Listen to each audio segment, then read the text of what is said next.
I'm Alexis, co-founder of Reddit.com. Okay, so we're Oh, talking about getting traction. Would you mind taking us back to the launch of Reddit.com and tell us sort of what happened? I would mind. Sorry, this interview's over. No, yes. So we launched Reddit. I think it was the end of June, early July. No, it was definitely end of June, 2005. Steve and I were in an apartment in Medford, Massachusetts, just the two of us, staring at each other every single morning. Uh, we would wake up every day playing Holla Back Girl by Gwen Stefani. Some of you may remember that. Hopefully, all of you will forgive us for it. But the day we launched was just a pretty normal day, except the Reddit front page was full of a bunch of usernames that looked different, but were actually just me and Steve submitting under false aliases. Because, social websites aren't any good without communities, and there's no way to get a community for websites sucks. So the obvious way to fix that is either have lots of friends.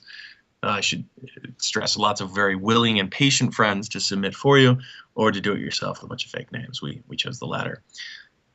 We did this for about a week and change, week or two, and we were pretty adamantly just seeding. And that was a lot of what I did was create these different personalities just to put up content. We didn't have comments back then, so it was just links. And not long thereafter, and this actually happened when we first launched because we were the first Y Combinator company to launch. So a lot of people were just curious to see how this batch of startups would do. So we got a lot of press just for being the first out of the gate. Then Paul mentioned us in one of his essays. I don't remember which one it was, but it was a link and had some praise, and of course had the caveat to say that, oh yeah, I invested in these guys too, but this is the new front page of the web. Forget the New York Times front page. What matters more is a website like Reddit where users determine what's cool, and it doesn't matter where it's coming from. As long as it's got a link, it's fair game. And this goes back to what we were talking about earlier about this being kind of this is tricky advice because I'm working from a really limited data set because graduated college, started on a website, the only website I know. It turned out to be successful, but we're talking really limited sample here. And furthermore, when we launched, we had a guy like Paul Graham who has an entire reader base. Many of you, no doubt, watching this are big fans of Paul, read his essays and saw this site called Reddit. And so what a great way to launch your website that is a community-driven news website than to have a bunch of really savvy, look at me, buttering you all up, but fairly savvy, fairly intelligent early adopter types submitting cool links to it. Now that's automatically sets the bar really high so that any future user who comes to it thinks, wow, this seems like a pretty thoughtful, pretty cool community. Let me join, let me participate. And that helped a lot. And that was definitely what got us off the ground. And it wasn't long thereafter that we didn't have to submit links anymore. And that was actually the first moment. That was some point, let's say early to mid-July, when Steve and I just used the site like regular users. We didn't have to use aliases, and we just used the site. We were just lurkers, and it worked, and it was great because that was the moment we realized we weren't wasting our time, and there might actually be something here. But this is all about tips that you can do to make your site work and have it really grow. And one of the things to keep in mind is the inherent advantage a site like Reddit had, which was we would send people traffic. Like we loved it. Early, at least potential investors, people who heard us on Demo Day were shocked by the fact that we were just a collection of links sending people to other places on the internet. They would think, why are you sending away all this great traffic? Well, the reality was that users would come to Reddit for the traffic. They would leave, but they would always come back to the original source, that is Reddit. And by sending all this traffic to other sites, content producers, whether they were just a blog like Joe Sixpack's blog, or whether they were the New York Times or CNN, were interested, very interested in having our buttons on their site because it meant more traffic. So we started showing up in their referral logs. And it wasn't long thereafter that they made the connection that, oh, if we get involved on a site, Reddit, we could get lots of traffic. And what content publisher doesn't want traffic? So that helped us. That helped a lot. And then especially helped when I would make like cold calls is the right word, cold emails to website owners, to content producers who had stuff that we thought was, really belonged on the Reddit front page. Because I could remind them not only did we have X number of traffic figures, which is really only worth so much, but they would probably have seen us pop up in their referral logs. And so it was a really easy sell to say, hey, why not throw some Reddit buttons on the bottom? And I know you've no doubt seen, like I have, the ubiquity of all these social network bookmarking news buttons at the bottom of every site. Fortunately, they've sort of been curtailed in the last few years. So there was a time when you couldn't look at a blog and not see that standard chunk of like 20 little fave icons shaped buttons. We were one of them, and unfortunately things have been culled a bit. So now it's only about 3, 4, 5, 6 serious ones. Fortunately, Reddit is included in that batch. But having those buttons on there was just easy advertising, because that little alien, which is a pretty distinctive logo, if I do say so myself, the artist of the alien, I have to remind myself of the few contributions I made along the way. That having that there was great, because it would remind people, oh, right, there's this site called Reddit. And that, again, is something that's kind of unique to Reddit. And so, again, it kind of falls under my category of crappy advice. You can probably pull away something that is of use. Is that I still remember the very first blog, and I'm actually pulling it up for the presentation tomorrow, that was ever written about Reddit, and I can send you a link. And it was this random little thing that popped up. It must have been on a Google News alert. I'm not sure how else I would have found it. Maybe on a Technorati search. Doubtful. But it was incredible, because someone was writing about our site. And I immediately commented on it, and it probably didn't mean much to him, because it was, oh, whoop-de-doo, the co-founder of this site called Reddit. Who cares? But then I bugged Steve to comment on it too, and we both had a couple comments on it. They were pretty simple. It was just, hey, thanks for the post.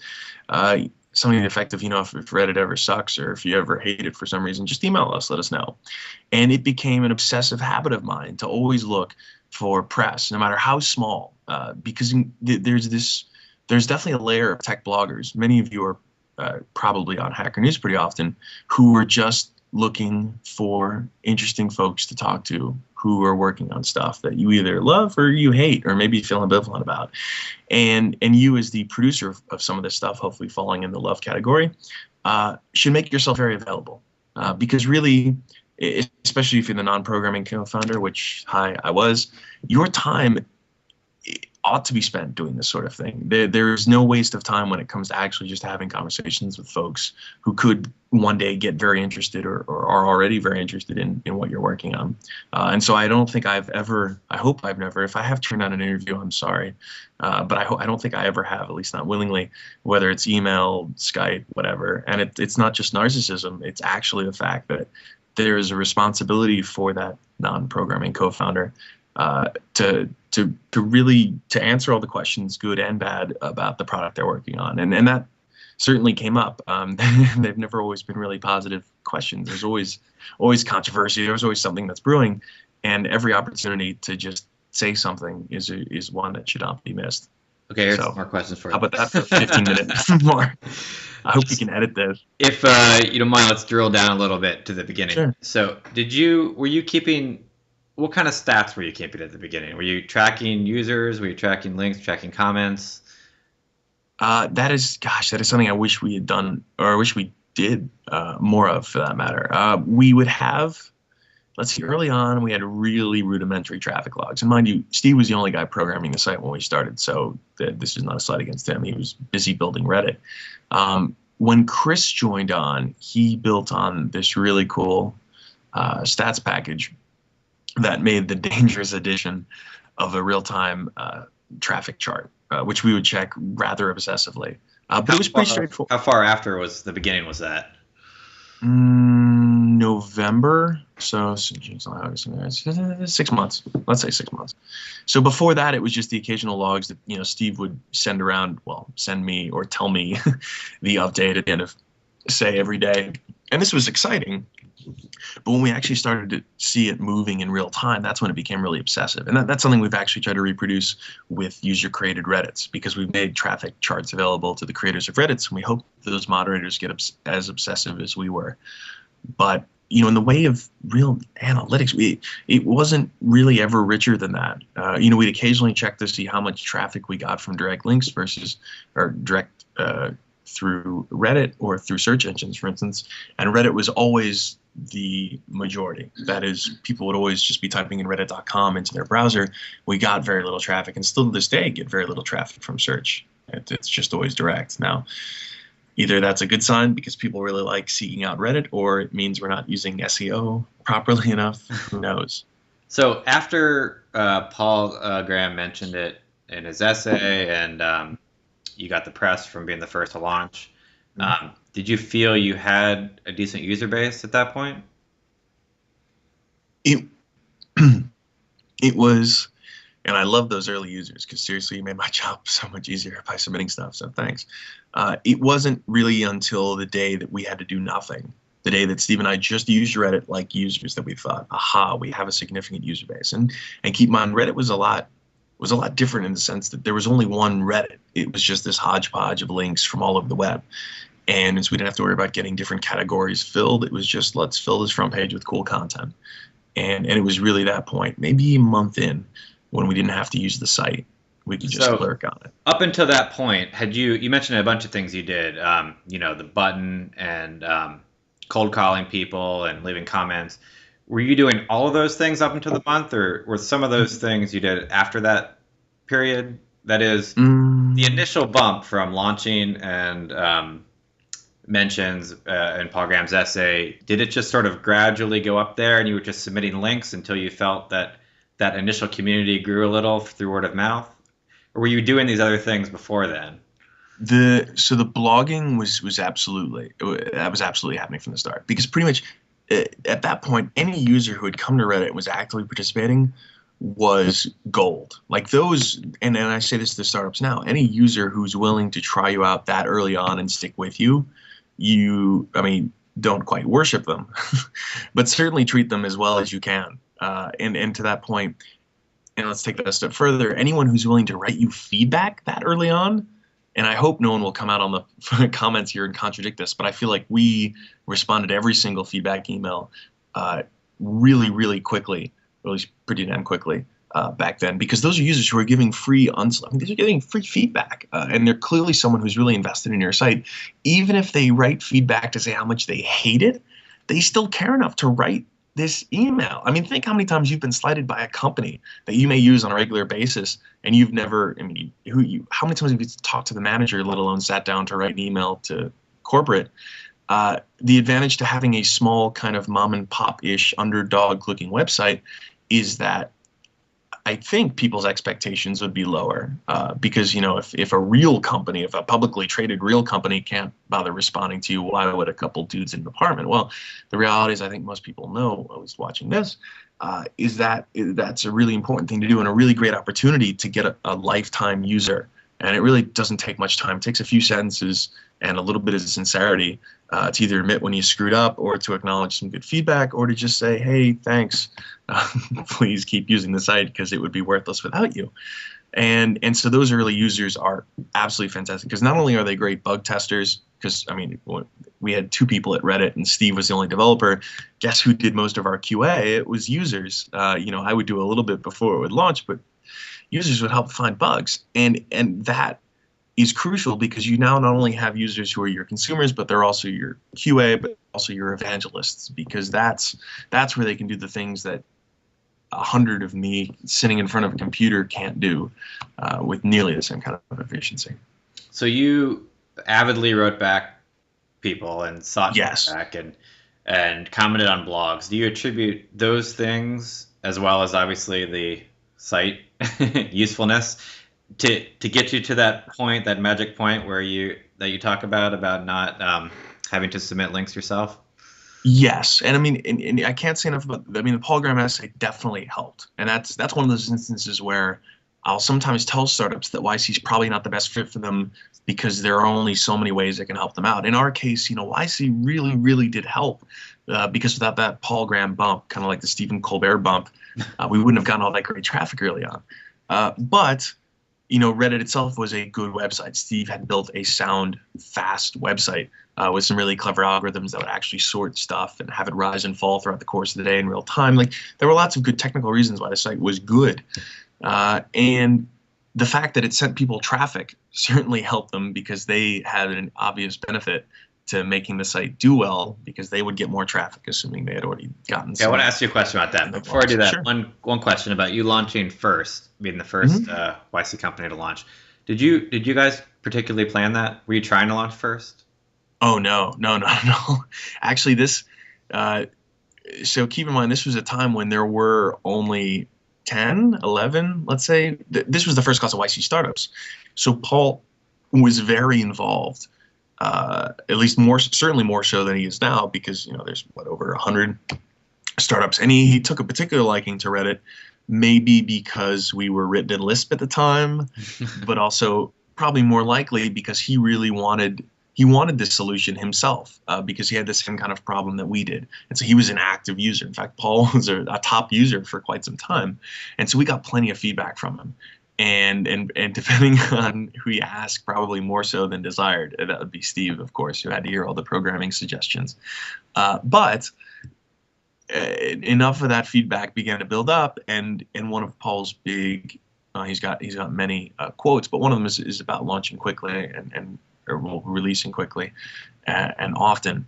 And so he really stressed us not sitting on it, not worrying about getting it perfect, and played a significant enough role in terms of helping push us in the direction of just getting it online. So we didn't plan to be first out, but by having a site that Paul Graham frequented, and by having a site that Steve got together pretty quickly. I mean, it went from a few sketches and some crappy Paint Shop Pro mock-ups of mine to a real site pretty quickly, and then just it happened.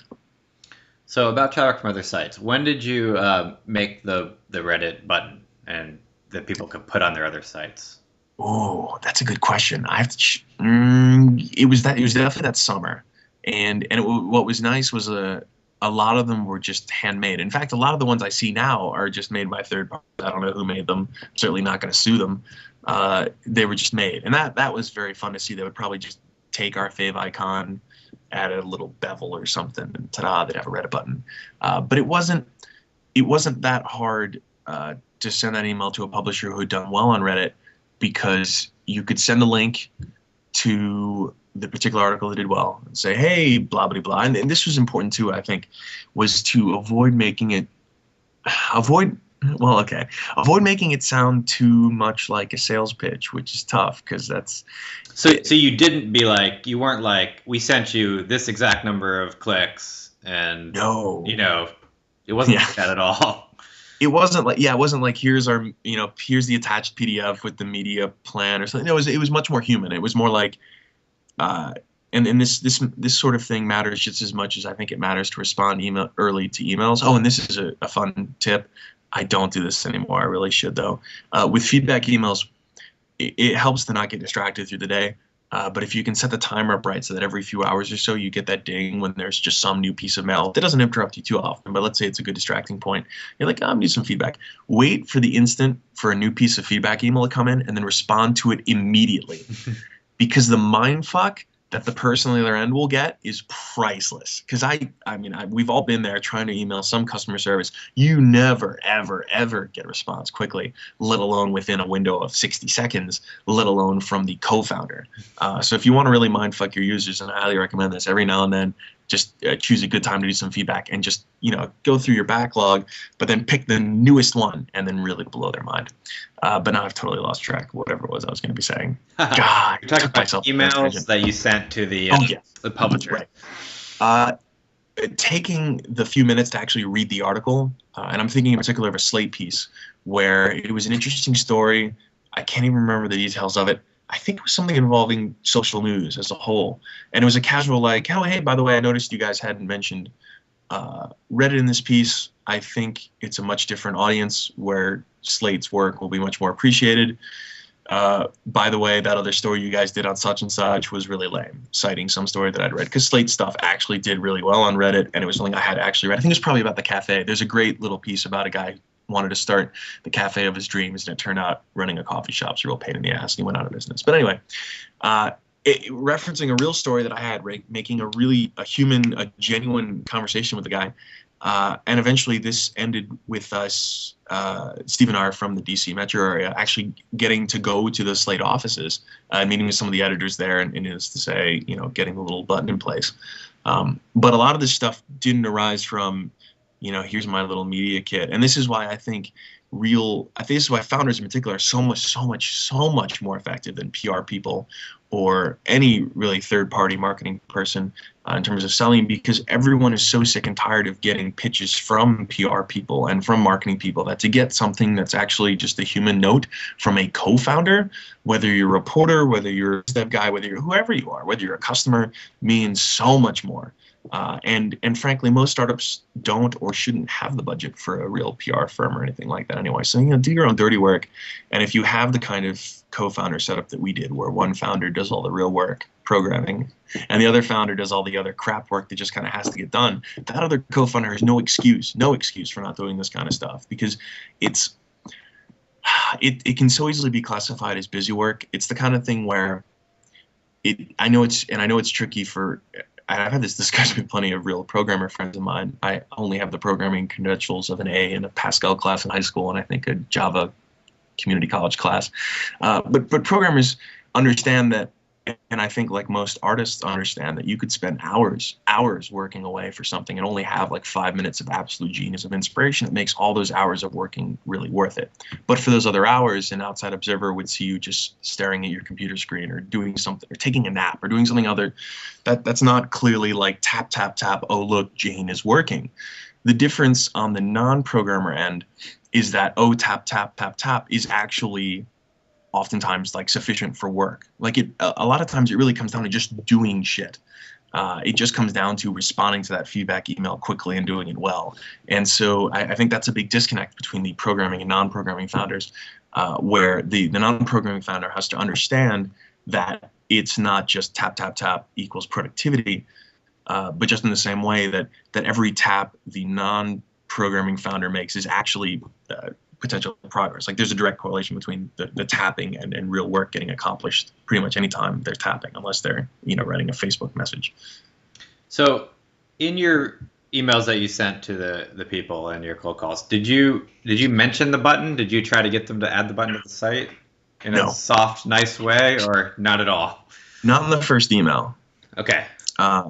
Because I don't know. I mean, I find this stuff really something, or dude. Here's the thing. I don't know shit about selling. Okay. I mean, what seemed to make the most sense was to do something that I would not be offended by if I were on the other end of the computer screen.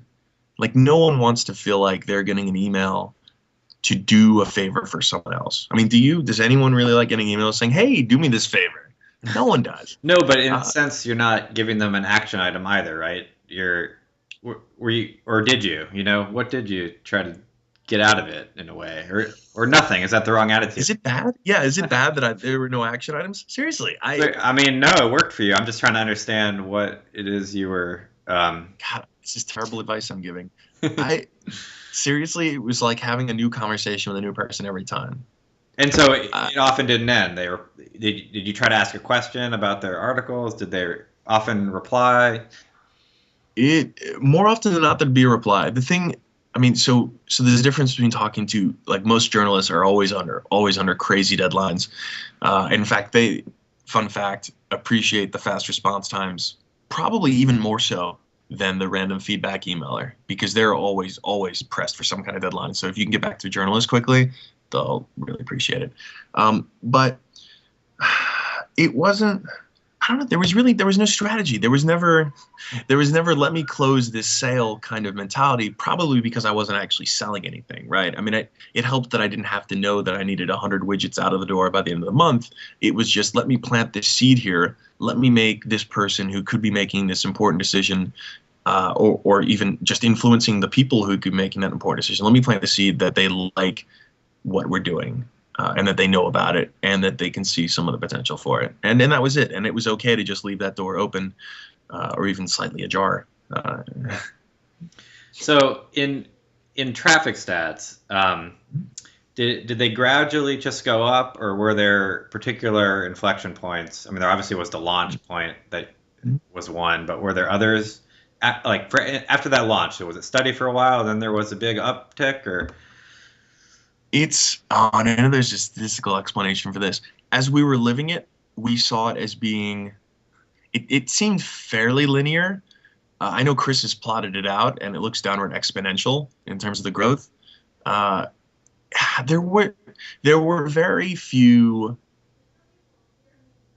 A to B, like cause and effect kind of scenarios. One of the things that surprised me the most, and this shows how backward I was back then, and probably still am, I really expected big press hits say in big newspapers to generate lots of traffic, even if they were online. I wasn't that naive to think, oh, print, people are going to run from their newspapers, over to their bicycles to ride over to the town computer where they would plug in. And no, even in the online publications, there was very rarely significant traffic spikes from even like blog entries, even newspaper stuff online, and the growth just seemed to be fairly steady. There's definitely that bipolar startup life where you feel like one day, oh god, traffic's plummeting, or traffic's not growing rather, and then others where it seems like it's surging and there's no end in sight. But yeah, there was very rarely a really significant boost. The one place actually where we saw some more unorthodox traffic growth was after the acquisition, when we had our Drank It, the Reddit open bar tour, as we toured across the country and had open bar events for all of our users. We actually did notice some ludicrous growth that we attributed to the free beer, kind of tongue-in-cheek, actually very tongue-in-cheek, but we were able to get on Valleywag for it. So I feel like I made a great contribution to startup life by encouraging every startup founder to spend all of their investors' money on free alcohol for their users. You're welcome. So it was somewhat linear, and you said that most of the traffic you traced to people typing in reddit.com directly into their browser. Mm-hmm. So do you then attribute it basically the growth you got steadily from word of mouth spreading? Yes, I think that had a lot to do with it, and that goes back to the people that we communicated with through feedback. That goes back to the early users who just wanted to get their name on the stats page where we had our top karma redditors, because they were bugging all their friends for upvotes so they could have high karma. And I think by growing that way, we obviously were just attractive to potential investors, potential acquirers, to everyone. Well, not everyone, but certainly not girls, but to potential investors or acquirers, because there was no marketing campaign or advertising campaign that created that growth. I mean, we really had a few $100s in stickers. At the beginning, right, with the stickers and the writing the feedback, you can really see how that would make an impact with the word of mouth. But after a while, when you have, say 100,000 users, your particular emails as the founder are not going to have as great an impact on the overall pie, right? So at that point, do you just still ascribe that word of mouth was working? People liked the site and they would share with their friends, or were there things that you did that you built in that sort of carried it there forward? I wish I could point to more software examples. Like we have a share button. Not a lot of traffic goes through that.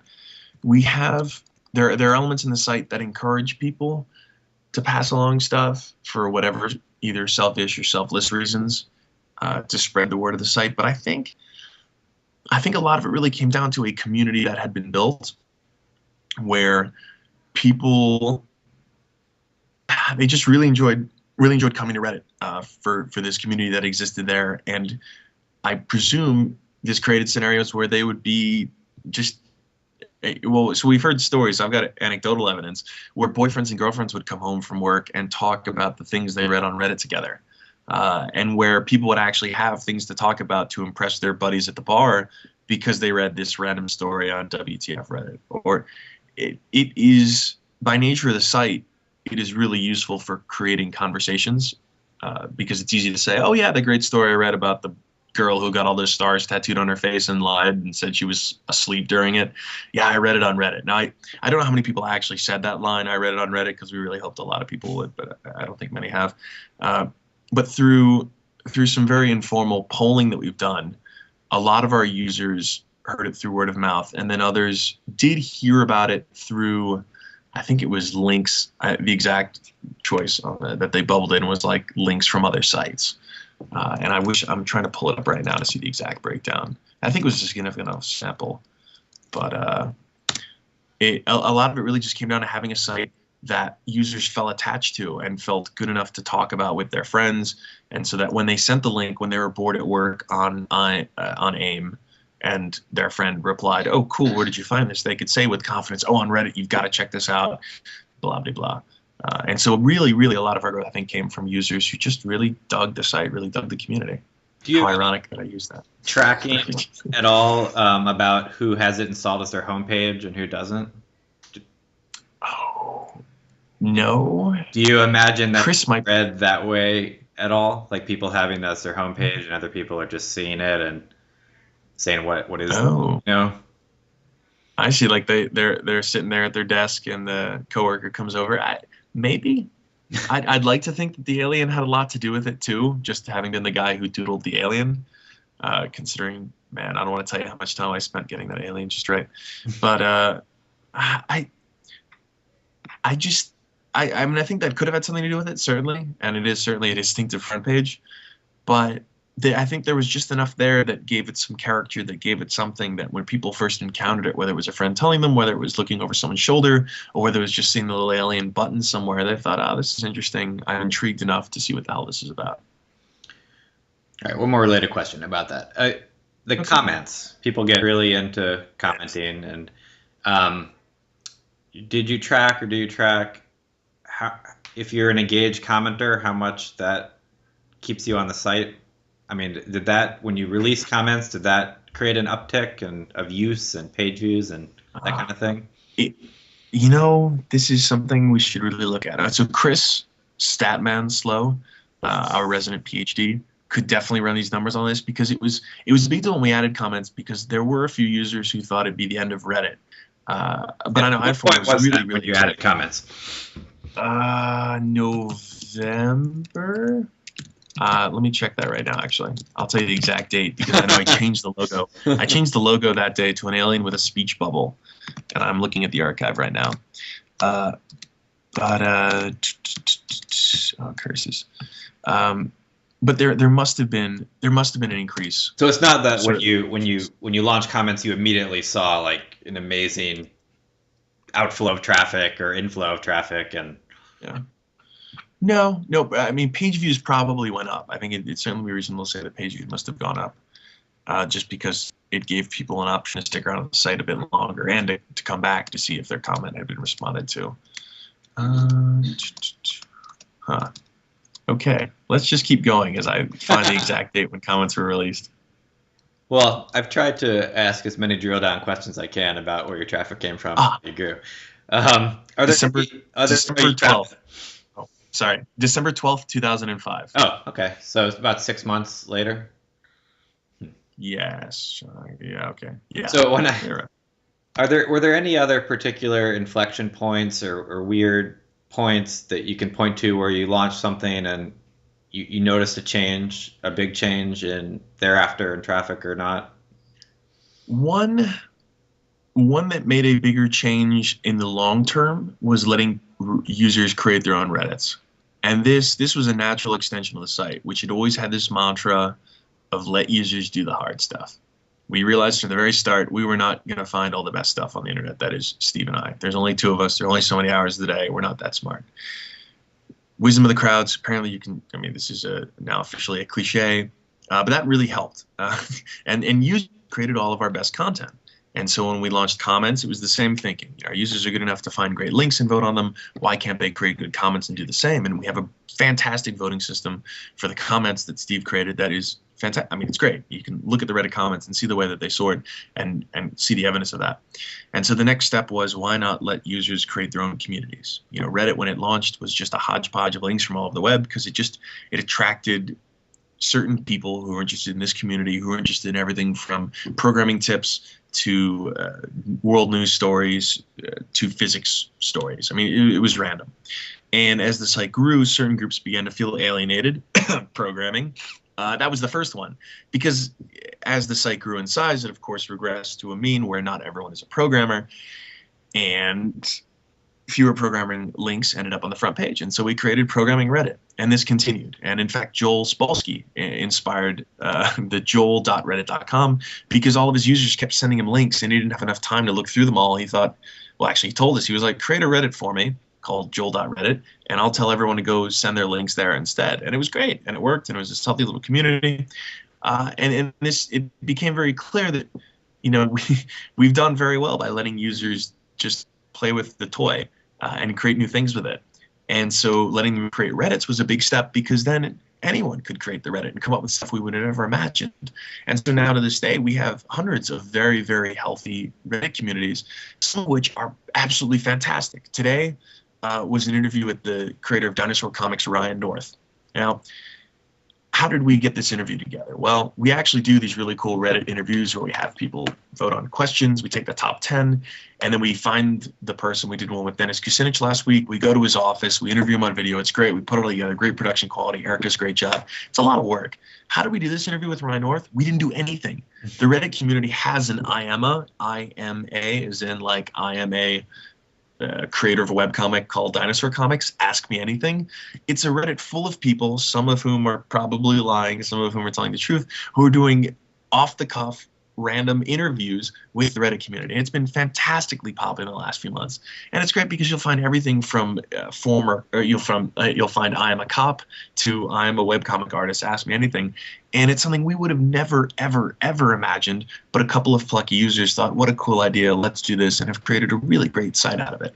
And so we realized very quickly on, and I think we're seeing the fruits of that now, where by giving users more of that control, we're giving them something to feel ownership of, and just giving them the freedom to use their creativity to just create something. We don't mind hosting it. We'll pay the hosting costs. If you're going to do something awesome, do it on Reddit. So what other advice do you have about getting traction? Earlier on, before I think I started recording, you mentioned luck, and so I'd like to come back to that a little bit. Oh, right. This is when I was lamenting the fact that all the advice I give sucks, because it always comes down to, well, you got to be lucky. It's true. There's certainly a lot. I mean, there's no way to. You can't undervalue things like just ability and hard work. But at the end of the day, there's a life lottery. And it comes down to luck, which sucks, because there are things you can do, and the talk I gave at MIT was about trying to create luck, or at least serendipity, or this to give yourself more opportunities to get lucky, not in the way that you're thinking. That is in startup life, and there are things you can do there, but really outside of that, it's out of your hands, it's out of your control, and so By following all the tips and all this great stuff that you hear people talking about, you can get a lot of the way there. But to get all the way there, you certainly need help. Unfortunately, that comes from something called luck, which we have no control over. I agree with that. So what else? What else would you advise people about getting traction? Is there any part of anything that I missed in my questioning? I don't think so. I gave my special message for the useless founders, that is the non-programming types, because you got no excuse. Work your ass off, because every time you're typing an email to someone, it's actually helping. Let's see here. The most important thing, if you want a site, this is invaluable. And I'm only working from one data set here, which is Reddit, and it happened to be a fortunate one. So take everything with a grain or a pile of salt. But the key to getting traction for your startup, for your new website, launch.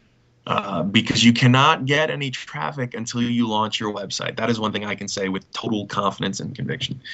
Launch your damn site. That's a good place to end.